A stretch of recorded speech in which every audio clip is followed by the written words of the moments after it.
90% des humoristes à Brazza ou encore au Congo sont passés dans sa classe. Il nous forme, il nous apprend comment faire rire les gens. Et c'est un grand frère. À la base, c'était un prof. Aujourd'hui, il est devenu un grand frère. Il fait beaucoup de choses pour moi. Et je voudrais que, si vous me le permettez, que vous fassiez un effort, que vous vous levez pour qu'on l'accueille. S'il vous plaît. C'est l'un des baobabs de l'humour congolais. Et il mérite le respect. Parce que ce gars-là, il est plus que talentueux. Il est très élancé de taille et de talent. S'il vous plaît, est-ce qu'on peut faire un maximum de bruit pour Multigir?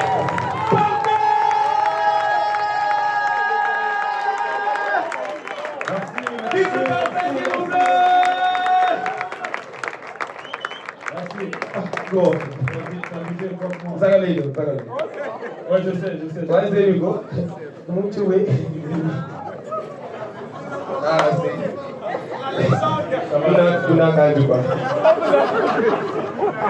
Applaudissez encore pour Gilles Trafford, s'il vous plaît. Donc, je vais quand même monter. Bonsoir à tous. Bien. C'est chaud. Et je n'avais pas compris que l'âge, en fait, la taille s'arrête à un certain âge. J'ai jamais compris le concept. Hier, j'étais pas comme ça, je t'assure. Ce matin, je fais, oh, ce sont les habits souvent que je. J'allais pas m'habiller comme ça, ce sont les seuls habits qui me vont jusqu'à présent. Il dit, il dit, moi, le gars qui. Tu vois, toi, tu es un couturier, Serge. Moi, mon couturier, on va se chambrer tous les jours parce que le lundi et le samedi, c'est pas les mêmes mesures. Et en taille et en largeur. C'est pas le même truc. Fais ce qui savent qu'à comment tu vas, frère. Merci mesdames et messieurs, bonsoir à tous.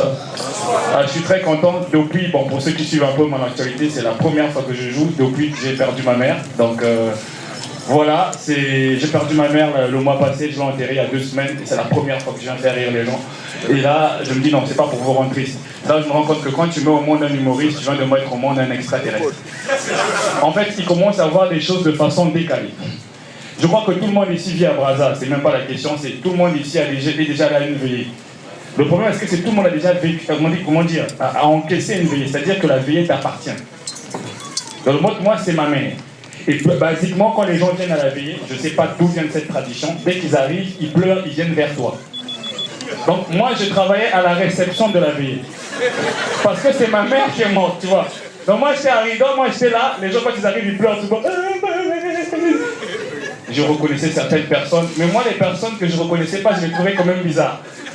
Elle descend du taxi, elle me dépasse, après on dit que c'est son fils là-bas. Ah, vous avez souffert, elle dit, tu étais où? On ne se connaît pas. Et là, moi, je suis quand même dit que les veillées, un truc particulier, c'est les gens de l'argent, mais l'argent à notre niveau. Tu vois, Roméo, la personne est descendue du taxi, elle a donné 5 000 pour le taxi. Elle m'a vu, elle a déjà voulu faire la tradition, quoi, donc venir. C'était 1500, la monnaie. Donc quand elle vient se voir, 3500, c'est bizarre. Après, les garçons là viennent de vous mettre un mood en lari. C'est pas bien, mesdames et messieurs. Le lari n'est pas une langue nationale. Mais ce que vous devez comprendre, c'est que le lari était plutôt un état d'âme en fait. Parce que les laris, ils sont nombreux apparemment, se disent que si tu parles en français, tu n'as pas compris. Dans sa tête, tu vois, si tu expliques en français, pour lui, tu n'as pas compris. Tu vois, par exemple, un accident, il va te dire, tu vas le camion là, non? L'accent là, j'ai travaillé ça pendant des années. L'accent lari en français est spécial. Il dit, même celui qui parle en espagnol, il ne parle pas comme ça, il vous présente. Mais le lari, quand tu te parles, quand même, tu entends de comprendre, quoi. Quand même, tu sens que quand même, dans la prononciation, la personne ne te donne pas. Donc quand elle arrive t'explique un truc en français, pour lui tu n'as pas compris. Par exemple l'accident, tu vois le petit camion, il a vu le gros camion, après ils sont tamponnés quoi. Dans sa tête, tu n'as pas compris. Et pourtant tu as compris hein. Mais lui pour moi te dire ça en arrive.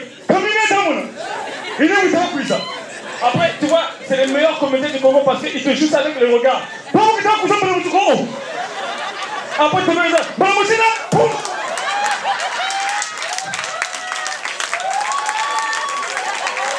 et là tu te dis, ouais. Même quand tu ne comprends pas la règle, tu te dis, ouais, l'explication est meilleure. J'ai jamais compris ce peuple. Tu sais, moi, à la base, moi, je suis Pontenegrin. Quand je suis arrivé dans ce quartier, ça m'énervait. Moi, je vis à Bax. Et Bax m'a fait des choses. Même jusqu'aujourd'hui, je me dis, comment j'arrive à parler là? Mais, mesdames et messieurs, vous savez, moi je dois dire, il ne faut pas se moquer que du nom, parce que moi je dis toujours ici, moi, juste parfait, je vous parle de Bakongo, je fais un spectacle de 4 heures. Il y a des choses à dire, à redire, à revisiter, il y a des choses. Mais les autres quartiers seront jaloux. Maintenant, quand je vois aussi les autres quartiers, vous avez quoi d'intéressant à raconter? Les quartiers où tu arrives, par exemple, quand tu arrives au plateau, tu vas dire quoi les gens du plateau? La witch, le wesh. C'est un gars de plateau ici, vous avez rien les gars. Encore, Talanga a bien créé avec ses maîtres. Talanga c'est le seul quartier où le mot maître ne veut pas dire maître. Maître, ça veut dire maître. Attendez, je vais vous expliquer, vous êtes pas de le comprendre là. Au Congo, il y a des mots, pour ceux qui ne sont pas congolais, qui ne veulent pas dire les mots là. Ah là, c'est scientifique. Attendez, je viens vous expliquer. J'ai reçu un ami qui revenait des États-Unis. Un Américain, quoi. Il arrive, il dit, bah ouais, tu vas juste parfait, ouais. Moi, je veux être là où il y a les Américains. Il dit, écoute, chez nous, il y a des Américains, mais ce sont des Américains. Il dit, je comprends pas. J'ai dit, ah, mon frère. En fait, ce sont des Américains, mais ce sont des Américains. Mais qu'est-ce que tu racontes? Je veux le rencontrer. Il dit, hé, faut partir. Il est parti dans les quartiers que vous connaissez là. Il y en a ici, je vais éviter, j'ai une go là-bas. Le gars est parti, il a rencontré les Américains, ils n'ont pas parlé anglais. Il est revenu le lendemain, il dit, mais juste parfait, j'ai vu les Américains, ouais, mais ils n'ont pas parlé anglais. Ah ah. Il parle une langue bizarre. Je dis, quelle langue bizarre? À la fin de chaque mot, il y avait yo. C'est-à-dire quoi? Nakobomayo, Nakochubayo, voilà, maman. Et il dit, t'as vu, je t'avais dit. Je t'avais dit, ce sont les Américains. Laisse. J'ai vu les Arabes, mais c'est pas des Arabes. Ils ne sont pas dans le commerce. Ils sont dans une sorte de terrorisme, mais c'est humain, c'est physique, c'est en présentiel, tu vois. C'est pas un truc, oh non, on va vous bombarder, il y a des choses. Moi, tout ce qui me chagrine, est-ce qu'aux États-Unis, il y a un groupe qu'on appelle les Congolais? Pourquoi vous appelez les Américains, les gars? Encore, à Kinshasa, ils ont créé Koulouna. Les bébés n'ont jamais été contents pour ça. Parce que les bébés qui sont ensemble. On a tous un bébé sombre. On ne dit jamais qu'il est sombre. En tout cas, il est naturel. Hein? Mais moi, ce que j'aime le Congolais pudique, qui n'aime pas dire les choses trop. Hein? Le Congolais pudique sauf le lari, c'est. Est-ce qu'on peut pas étudier la matière à l'école? Hein? Anthropologie. Le lari. C'est lui qui vient du grec latin, la rocophore. Un lari est un être humain doté d'une intelligence peut-être supérieure, peut-être inférieure, mais une intelligence plutôt spéciale. Parce que c'est la seule personne dans le monde mondial qui peut t'insulter avec ton nom. Ton propre nom, il t'insulte ça. Pardon, chérie, tu t'appelles comment? Comment? Sympho.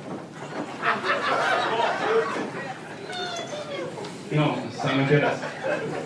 Symphonia. Ne vis pas dans Congo. On peut ajouter une lettre sur ton nom à la fin. Ça va dire autre chose. Ceux qui n'ont pas compris, qu'est-ce que en Symphonia, ça va pas. Oh! Tu vis dans quel quartier, Symphonia? Je suis à Vélo, précisément sur la rue Mayama. Je ne vais pas te draguer, tu me donnes les décisions pour moi. Mais quand tu donnes les précisions, non, j'ai dit que la parcelle avec le portail rouge, tu sens bien passer. Non, non. Le temps de se lever est difficile, hein. Mon bébé, comment tu t'appelles là? Hein? Et vous n'êtes pas congolais. Moi, j'ai pris le nom des Congolais. Madame, vous vous appelez comment? Stella. Ça va, Stella? Ça, c'est congolais. Sarah, grâce, gloire, Joveil. Au moment où tu t'appelles Stella. Tu sais que tu t'appelles Stella depuis que tu es né. Tu sais, à part, on peut t'insulter avec Stella. Ton propre prénom. On prend ton prénom, on met la rage, la haine, on met la mauvaise intention, on multiplie par 15, on fait une team. Oh, c'est là. Tu as vu? Toi-même, tu fais oh. Ça te fait mal. Et dis la fille, c'est là. Comment elle est, c'est là? Oh, tu t'embrouilles.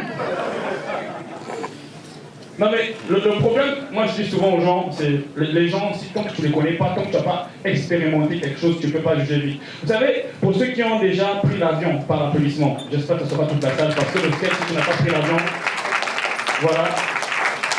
On a tous eu ce côté nerveux quand on prend le vol, la plupart d'entre nous on prend souvent le vol en classe économique.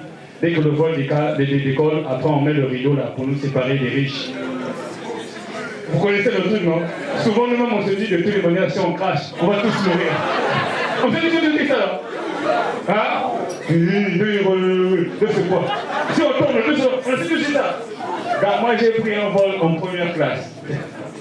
Quand j'ai vu comment je suis arrivé, le vol d'école, l'hôtesse ne voulait pas mettre le rideau. Je dis, va mettre le rideau. Je n'ai pas envie que les pauvres voient. Elle a mis le rideau. Et on se dit souvent quand on est en classe économique que les autres qui sont là-bas se croient qu'ils sont supérieurs. C'est vrai, non? Ah, moi je me suis senti supérieur aux autres. Hein. Je dis, mais est-ce que les toilettes des riches et les toilettes des pauvres, c'est pas... Non, regarde, un pauvre qui a duré de la pauvreté, quand il devient riche, il est nerveux. La plupart des gars les plus orgueilleux, ils étaient pauvres. J'étais pas sûr. Quand il commence à avoir un petit timide, il est nerveux. Le gars prenait les maladies ou machin, dès qu'il arrive dans un bon restaurant, il n'y a pas de sel. C'est les gars, quand ils partent en Europe, quand ils reviennent 2 semaines plus tard, l'accent a changé. Le gars avait tellement les nerfs, il a fondu la parcelle, un rein, un poumon et tout. Quand il arrive, première photo, tous les frères détaillent. Maintenant, tu as encore le temps, on appelle ça la preuve au fond de la. Et là, tu fais l'erreur de juste parfait. Parce que juste parfait est connu dans son quartier pour avoir commis l'erreur ultime. Il est parti en France et il est revenu. L'erreur ultime, mon frère, si tu vis à Paris, ne fais jamais ça. Si tu fais ça, fais sans cachette. Que les gens ne soient pas au courant. Moi, je suis un artiste, je dois communiquer sur ma page. Salut les gars, je suis à Paris, je suis venu faire un spectacle et tout et tout. Je veux communiquer, toi, non, chérie. Mais non, le quartier n'était pas d'accord. C'est comme s'ils avaient cotisé pour mon billet. Donc, ils commencent à me donner la conduite à suivre. Quand je reviens, je suis content, je veux voir les gens, je veux leur dire enfin, les gars, c'était bien parlé et tout. Et moi, j'avais, je m'assois dans un coin, je me mets à boire la tête. Sauf que les gens, à part qu'ils ont développé une façon de parler sans bouger les lèvres. Ils parlent avec. Oh. Les mots ne sortent pas. Ils se comprennent, toi. Tu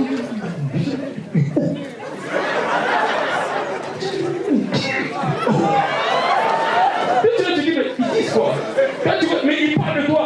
Il y a toujours un courageux qui arrive et dit, mon frère, excuse-moi, pardon. Moi, j'ai seulement une question à te poser. Je dis oui. Toi, tu es pas en France. Je dis oui. À Paris. Oui, Paris, c'est la capitale de la France. Tu es revenu. Je dis oui. Tes parents sont riches. Je dis non. À partir de aujourd'hui, quand tu m'adresses la parole, hein. Oh, j'adore ce quartier. Je ne peux pas terminer ma prestation sans parler de celui qui nous reçoit aujourd'hui, Serge.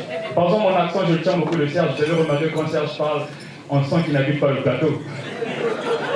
Quand Serge et lui-même parle, vous sentez que le petit n'habite pas le plateau. La première fois que le petit est venu, on s'est rencontré, je me rappelle, en 2019. Il est venu parce qu'il avait fait un concours et quelqu'un avait dit, bon, juste parfait, donne des formations, on va te faire former. Le petit arrive, il vit à Madibou. Il a quitté Madibou en jean, t-shirt et en ce qu'on appelle les gommes. Voilà. On l'avait même surnommé Kitakiman.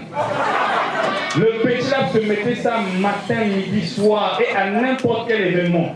Et il disait, je ne suis pas obligé. Je dis, si tu veux devenir une star, change de look. La première fois que j'ai vu les petits porter les chaussures, il était en colère. J'ai dit, mais tu es beau comme ça. En fait, normalement, le ministre de l'économie congolaise devait être là. Les gars là ont l'économie, frère. Il peut mourir avec 100 millions, mais le gars, quand vous manger le poisson salé, c'est plus bizarre. Hein? Elle dit, c'est bon. Les gars, les larmes sont ici. Regardez, changeons. Il faudra trouver les goûts de nous aimer. La nouvelle génération, là, ils aiment l'argent. Vous dites non, vous savez. Moi, par exemple, un ami qui arrive, j'emprunte ces mots à Black Panda qui disait souvent non, mais juste parfait, comment on dit je t'aime en congolais? Malingi, j'ai dit non.